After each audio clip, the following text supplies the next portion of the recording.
Shrinova just launched globally, and it's similar to a lot of games you've played before.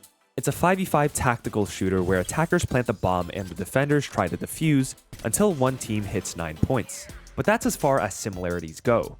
There are many new mechanics you'll need to familiarize yourself with, and since I peaked at rank 4 on the Chinese version, here are 5 things you need to know before playing Shrinova. First, Shrinova is a third-person shooter. There is a huge advantage to peeking from your right, since your player model's camera is on the right side of your character. You'll be able to see an enemy way better before they can see you, so keep that in mind when you peek or when you get peeked.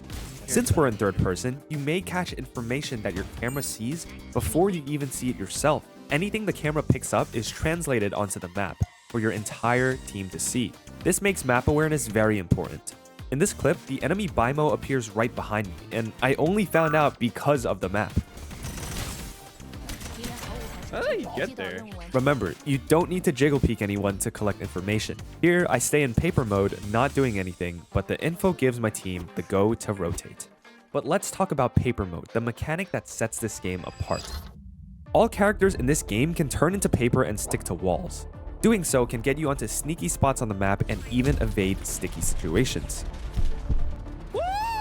A good use of the paper mechanic is when you're reloading and need to buy time. Here, I get a quick kill but need to reload. The Ming sees this and aggresses me, but by turning into paper, I negate a lot of his incoming damage. Other uses include paper gliding. Using your paper mode while you're in the air will make you glide, and you'll want to do this even when you're just rotating around the map, just because it makes you harder to shoot. Double jumping is important in Shrinova. Not only do you jump really high, your pivot point resets on your second jump. This lets you become very evasive during fights, as you can jump left and right to displace your enemies.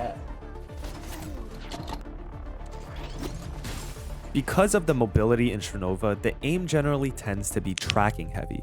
If you've played Fortnite or Apex, you'll find that Shrinova is similar, rewarding players who can maintain smooth aim. This game has high verticality and jumping targets, so if you aim train, practicing bouncing scenarios can be useful. Something to note is that all the guns in this game follow a consistent spray pattern.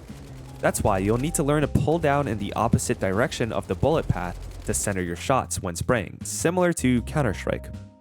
Now, the preciseness of the spray pattern depends on the aiming mode you use. Hip firing is the least precise and should be used only at point-blank range. Shoulder aiming is more consistent, and you can use this at a medium to close range. Nice.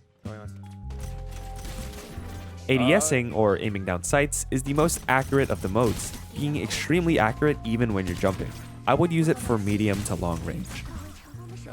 Next, we have buying. Now, every round in Demolition, you get credits based on whether you won or lost the previous round, your damage, and the amount of kills you get. With your credits, you can buy modifications to your guns that make it stronger or upgrade your abilities. However, if there's one thing you should always do, it is to buy armor as soon as possible, which is round 2. Buy armor on round 2. By default, most characters have 140 health. Buying armor can increase this all the way to 190 to 200. Having more health increases the probability that you win a fight over the small advantage of a damage upgrade, so make sure you prioritize buying armor. That being said, as you upgrade more, you'll notice that these balls will light up at the bottom of your buy menu, and eventually, with the right combo, you'll get these upgrades called Awakening. These Awakenings upgrade your abilities and give you game-changing perks that can shift the battle in your favor.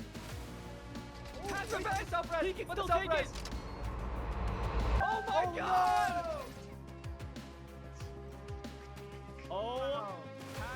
We're going to talk about fighting now. Shrinova has a high TTK, which means high time to kill. You can't really one-tap people in this game unless you are sniping, so character abilities will help you convert kills easier. In addition to abilities, everyone has access to 2 grenades that they can throw to debilitate enemies. Some nades can even remove their ability to turn into paper, so don't forget to chuck your nades. With so many factors in this game, it's important to stick with your teammates so you can synergize your abilities and grenades to effectively push or retake. There's also a down mechanic in this game, similar to Fortnite, where bodies can be rezzed, making team play even more important. Try to confirm kills on down targets so that enemies can't res the body, or so you can pick up the shield packs and nades that they drop. Remembering these fundamentals and combining it with map awareness are the stepping stones to getting really good at Shrinova. With that, I'm going to really quickly discuss some of the settings that I recommend. First, make the map bigger. I have it take up 1/4 of my screen just so I can assist my teammates and see where they are. You'll also end up pressing paper a lot in this game, so if control isn't a comfortable default keybind for you, I do recommend changing it to something else. You can also change it from toggle to hold if it makes more sense. Overall, if you want to get better, playing this game with an open mind will help you improve really fast. Even after playing the game for a year, I'm still learning things from fellow Shrinova players and streamers in the community. And also, feel free to stop by my stream as I do stream daily and will love to answer any questions that you guys might have. And yeah, in the future, I do plan to make more in-depth videos that cover some of the more advanced techniques in Shrinova type shit.